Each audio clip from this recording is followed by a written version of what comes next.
So hello guys, welcome back to my channel, and for today's video, I'm going to unbox plus review this iPhone 6 Plus that only costs 3,000 pesos sa Shopee. And guys, kung gusto niyo rin malaman kung ano yung pinagbabawal na technique, kung paano makakuha ng the best unit sa kahit anong online shop, then just keep on watching. Look.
So yun guys, kung itatanong sa ang store sa Shopee ko siya nabili, ilalagay ko na sa description. Upon checking naman sa Apple website, is legit na purchase naman tong phone na to. Siyempre, tatanong nyo rin sa akin for sure kung yung camera ba niya is malinaw or baka naman malabo yan. So, ito yung sample ng front-facing camera niya.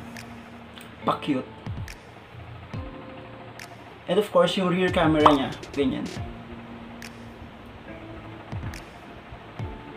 Isa rin sa mga chinek ko nung na-receive ko yung phone na to is yung battery health niya, which is nasa 88% na lang, which is not bad kasi for me okay na yun for the second hand phone. Feeling ko maingat din yung naunang user niya kasi kung makikita nyo guys, sobrang kinis. Ito na yung itsura niya pag tinanggal yung mga stickers, you know. Sobrang kinis niya, alam mo yung good as brand new talaga. Saka nga pala guys, yung nasa box niya, lahat ng laman nun is hindi na yung original. Like yung charger, yung earphones, hindi na siya original lahat, okay? Itong phone lang talaga yung original doon sa na-receive ko. Syempre magtataka kayo, bakit sobrang mura na ito? Aside from second hand siya, nakita ko sa mga comment doon is that this phone is a bypass phone. Ginamitan siya ng jailbreak para ma-access ulit. Once na ginamitan ng jailbreak para ma-access ulit ng isang iPhone, hindi na siya basta-basta pwedeng i-reset or i-update. So guys, kung ano yung current version na nakuha nyo, which is yung nakuha 12.4.8, is hanggang dun na lang siya. Hindi nyo na siya pwede i-update. Kundi, hingin nyo ulit yung Apple ID nung naunang owner ng phone na to. So yun guys, yung reason kung bakit sobrang mura ng phone na to is because second hand na siya, and at the same time, untethered bypass phone din siya. Pero ang kinagandahan naman guys is factory unlock naman na tong phone na to. So meaning, pwede kang gumamit ng kahit anong network na SIM card, no? Kahit dalhin mo pa siya sa ibang bansa at gumamit ka ng SIM card from that country, gagana pa din siya. So yun guys, kung tatanungin nyo ako kung isasuggest ko para bumili rin kayo ng phone na to from that store, well, hindi ko siya masasagot na yes, hindi ko rin masasabi na no. Kumbaga, buy at your own risk na lang. Kasi for me, parang naging gamble siya eh. Kasi nung nakita ko yung reviews, there are 1 star lang yung rating kasi hindi talaga sila na-satisfied. Kumbaga, yung na-receive nila is defective.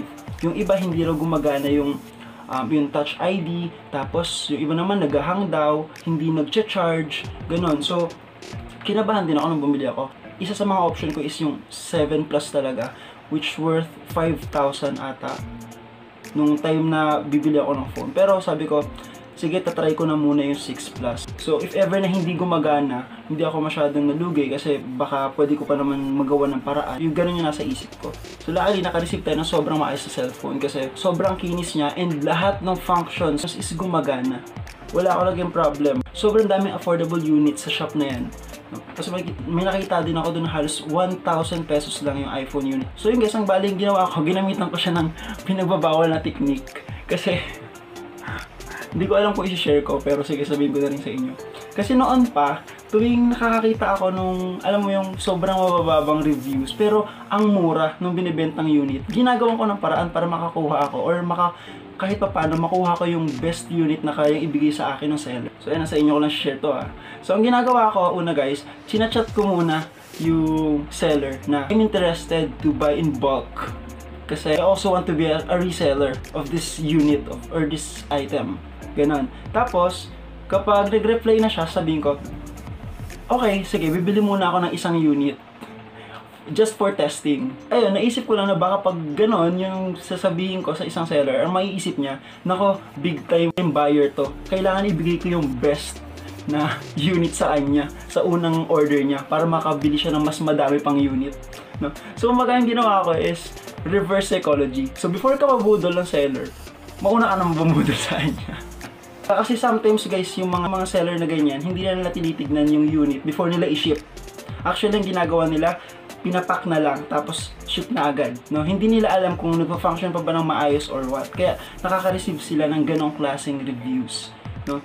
So, yun, just to make sure na nire-review nila or tinitignan nila ng maayos yung unit before nila i-ship sa akin, sinasabi ko na ganon, na gusto ko bumili ng mas marami pa, pero before ako bumili ng mas madami para mag-resell, bibili muna ako ng isa just to try na gumagana talaga or nagpa-function talaga yung unit na yun. So yun guys, thank you for watching this video and I hope nagustuhan niyo yung unboxing, review at saka yung technique na tinuro ko sa inyo.